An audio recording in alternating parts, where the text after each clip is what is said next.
O Senhor esteja convosco. Ele está no meio de nós. Proclamação do Evangelho de Jesus Cristo, narrado por Marcos. Glória a vós, Senhor. Naquele tempo, Jesus disse a seus discípulos: naqueles dias, depois de grande tribulação, o sol vai se escurecer e a lua não brilhará mais.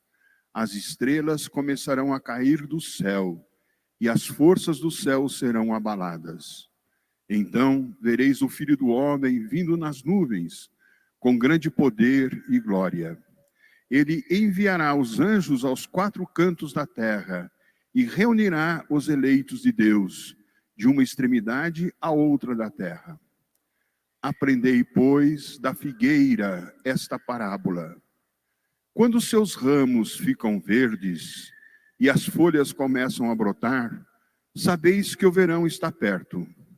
Assim também, quando virdes acontecer estas coisas, ficai sabendo que o Filho do Homem está próximo às portas. Em verdade vos digo, esta geração não passará até que tudo isto aconteça. O céu e a terra passarão, mas as minhas palavras não passarão. Quanto àquele dia e hora, ninguém sabe, nem os anjos do céu, nem o Filho, mas somente o Pai. Palavra da salvação. Glória a vós, Senhor. Queridos irmãos, queridas irmãs, vocês que nos acompanham pelo Facebook, sempre no final do ano litúrgico, nós estamos chegando ao final do ano litúrgico, estamos no penúltimo domingo, domingo que vem é dia de Cristo Rei, e no outro domingo começamos o Advento, preparação para o Natal. A liturgia tem uma literatura chamada apocalíptica. O que é isso, padre? Uma literatura própria da Bíblia que fala sobre o final dos tempos, sobre a questão da escatologia, isto é, como vai acontecer um final da própria história. O tema de hoje, da liturgia, na primeira leitura, segunda e no Evangelho, tratam deste tema. Todos nós ouvimos esta frase já há algum tempo. O céu e a terra passarão, mas as minhas palavras não passarão. Algum dia a história do ser humano na terra vai terminar. E Jesus tem firme convicção disso. A vida na terra vai terminar. É também previsão da ciência na atualidade. O mundo não é eterno. Esta vida terminará. Ninguém sabe o dia nem a hora, só o Pai, nós ouvimos aí no Evangelho. Ah, padre, então vai acabar tudo? Como vai ser? Nada de medo.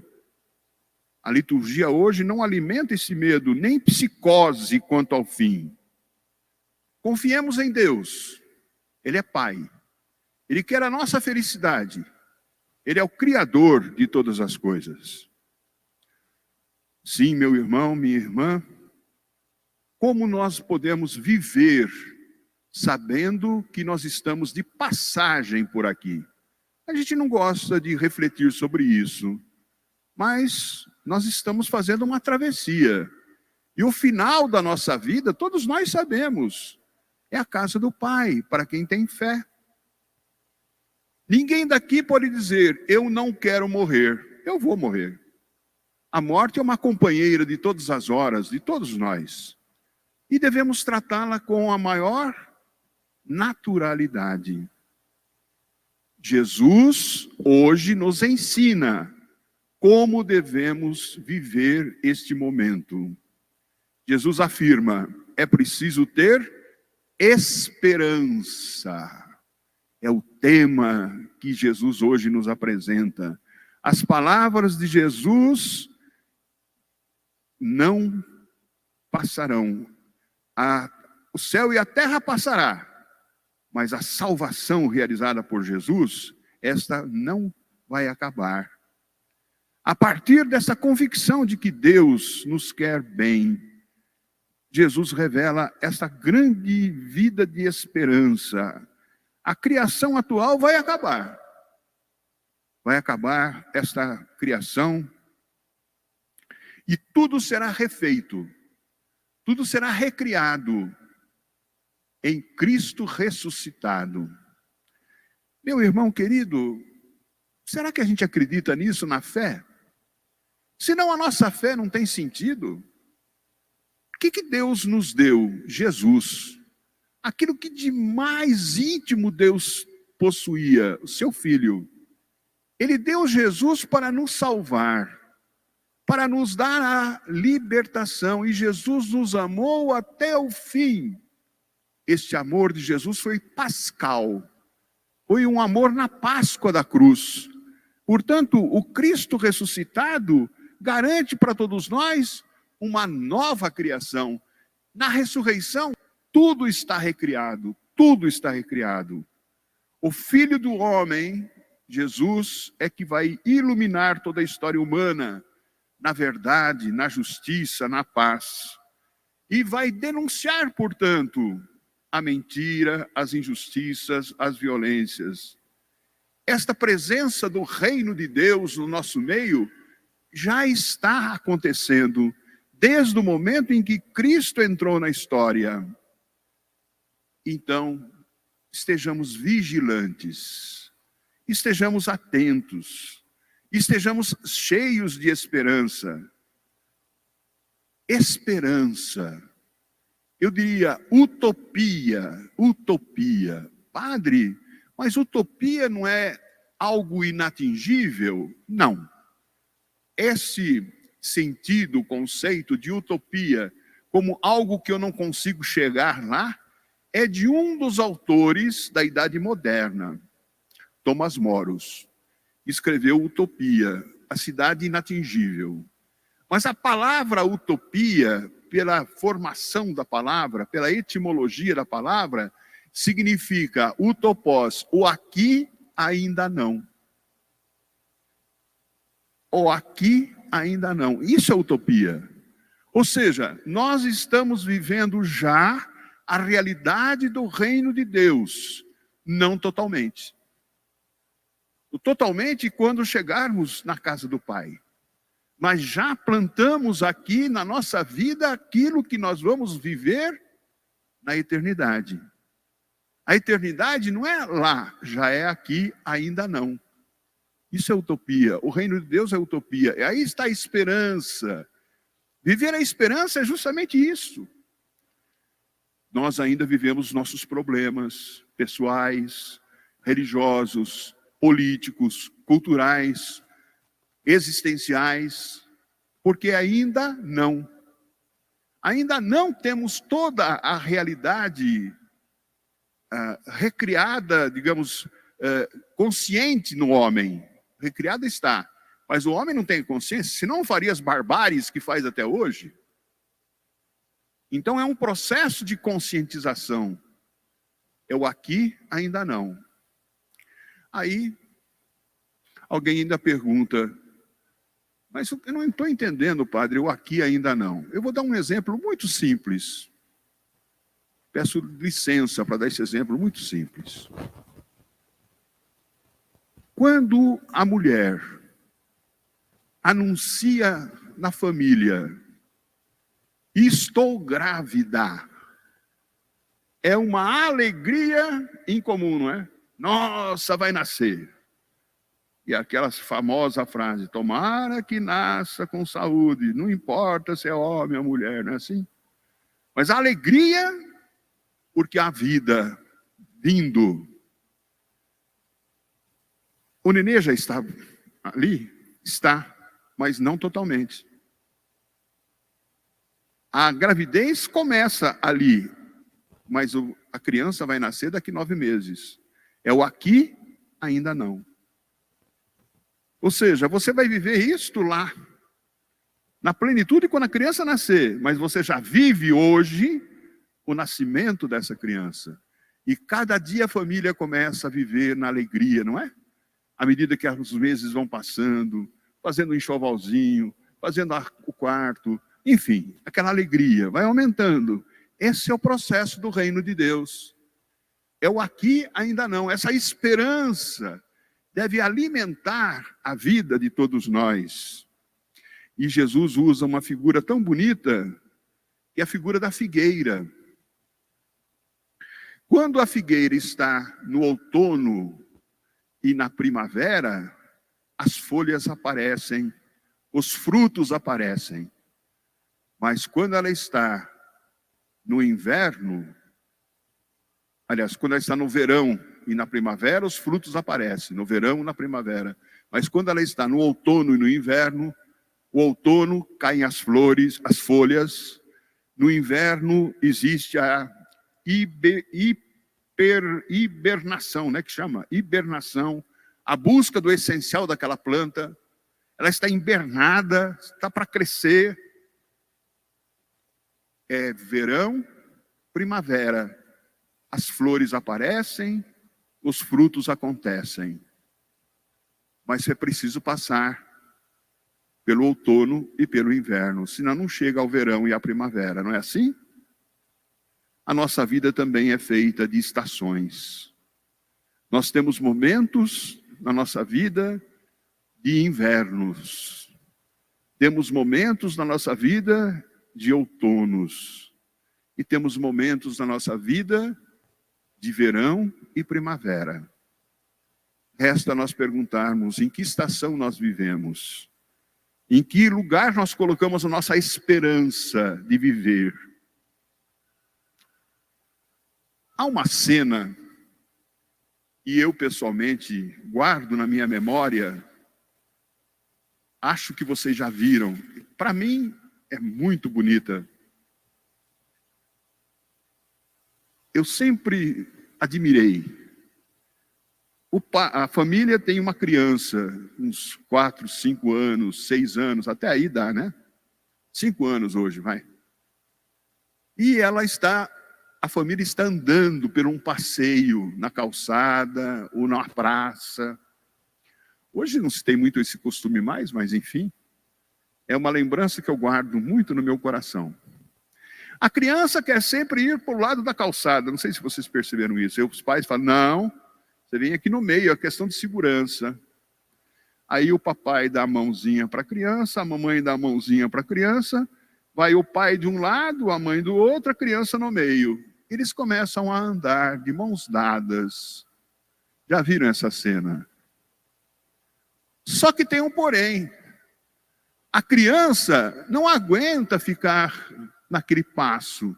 Ela começa a saltitar, começa a andar mais depressa, começa a brincar com o papai e com a mãe, puxando os dois para frente. Já viram isso?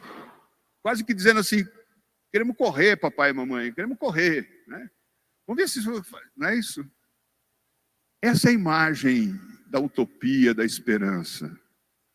O pai é a fé, a mãe o amor, a esperança é a criança. Ser criança é sempre buscar a frente, impulsionar a vida, caminhar para a frente e não ficar marcando passo. Viver a esperança é isso, viver a utopia é isso.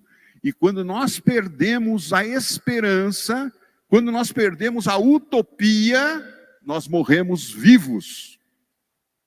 Quantas pessoas são vivas, mortas? Porque perderam a esperança, perderam a utopia, perderam o sentido do viver. Não sabe mais por onde caminhar. Ah, já fiz tudo o que tinha que fazer, minha vida acabou. Pronto, morreu. Se alienou. Acabou. O pessoal usa uma expressão, desculpe, né? Uma expressão assim, chinelo e pijama. Morreu.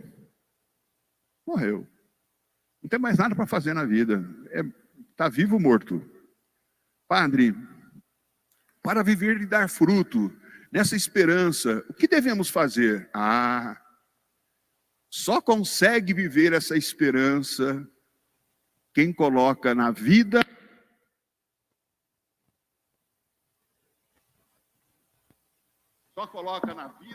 Jesus Cristo ressuscitado. Ele é luz. Jesus Cristo é luz. Ou nós acreditamos na ressurreição ou não. Isso é nossa fé. Jesus é luz. Não precisa mais sol, lua, estrelas, astros. Quem ilumina a nossa vida é Jesus Cristo ressuscitado. Portanto, só entende essa esperança, esse reino de Deus, essa utopia, quem coloca Deus no centro da sua vida. E não teoricamente, não na razão, mas no coração. No coração. É experiência de vida. Vida de espiritualidade. Nós precisamos disso, meu querido, minha querida. O mundo hoje precisa desta experiência de fé. Nós estamos cansados de tanta palavra, teoria, já nos irritaram demais. Nós precisamos de testemunho de vida, de gente que fala com o coração. E só Deus nos ajuda a entender a partir do coração. Deus nos renova e cria novo o ser humano. Olha que bonito. Só Deus renova, só Deus. E cria novo o ser humano. Então, viver é tornar nossa capacidade divina na pessoa. Viver, então, torna nossa capacidade divina no ser. Tratar a nossa pessoa divinizada.